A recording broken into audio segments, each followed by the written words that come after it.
You know that feeling, that strange quiet after a big storm finally passes? The winds died down, the rain stopped, you step outside and take a deep breath. It feels like it's all over, right? But what if the real trouble is just getting started? And that's the thing, isn't it? It's so easy to get distracted by the obvious mess. You see the branches down, the leaves everywhere. But what about the one part of your house that took the biggest hit? You know, the part you can't really see from the ground. Your roof. Yeah, we like to call this the storm after the storm. It's that sneaky period where the damage you can't see starts to turn into a full-blown disaster. So think about it like this. Every storm leaves two kinds of aftermath. First, there's the obvious stuff, the fallen trees, the broken windows, the things that make you go, okay, I gotta deal with this now. But then there's the hidden threat. We're talking about things like bruised shingles or compromised seals. And honestly, they don't look like a big deal at first. But trust me, they're way more dangerous because they're quietly attacking your home's main line of defense. Okay, so let's dive into that. What are these hidden damages? I mean, how exactly does a storm manage to secretly sabotage the one thing that's supposed to keep us safe and dry? All right, first up is something called hail bruising. And the best way to think about it is like a bruise on an apple. You know how the skin looks totally fine, but underneath the fruit is all mushy and damaged? Well, that's exactly what hail does to your shingles. It smacks the surface, and even if it doesn't look cracked, it actually fractures the matting underneath. And that little weak spot? That's your future leak right there. And listen, hail is just part of the problem. What about wind? We think of wind as just pushing, but it's much sneakier than that. High winds create lift. They get right under the edge of your shingles and start pulling them up, tugging and prying until that sticky seal from the factory just breaks. And once that seal's gone, well, you've basically just rolled out the welcome mat for water to come pouring in the next time it rains. Okay, but here's the good news. You can actually play detective here, and you don't even have to get on a ladder. Seriously, just take a walk around your property. Look at your metal gutters and downspouts. See any dings or dents? Now check out the spot where your downspouts empty out. Do you see a bunch of stuff that looks like coarse black sand? Those are the granules that protect your shingles. They've been knocked loose. Even seeing new cracks in your siding can be a hint. If you spot any of this stuff, it's a huge red flag that your roof took a serious hit.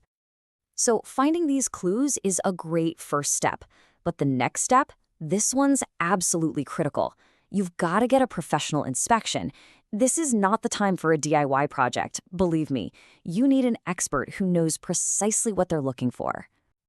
But what does a real inspection actually involve? I mean, it's not just some person staring up at your roof from the driveway. No way. It's a whole process. It always starts with safety, making sure the roof is even safe to be on. Then they do a systematic check, looking at every little thing up close. And this is key. They should be taking photos of everything. That's your proof. It all wraps up with a detailed report that you can actually understand, one that tells you the real story of your roof's condition. And that is why it's so worth it.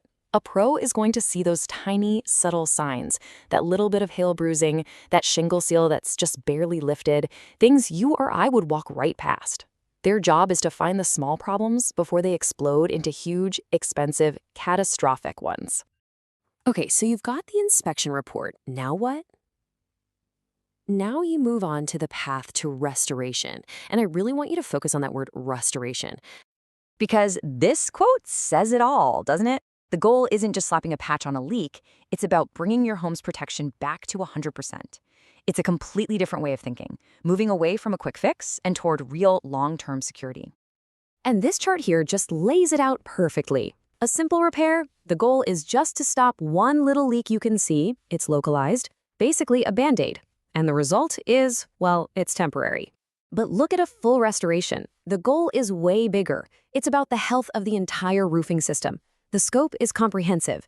And here's the payoff. The outcome isn't just a patch, it's long-term security, it's peace of mind.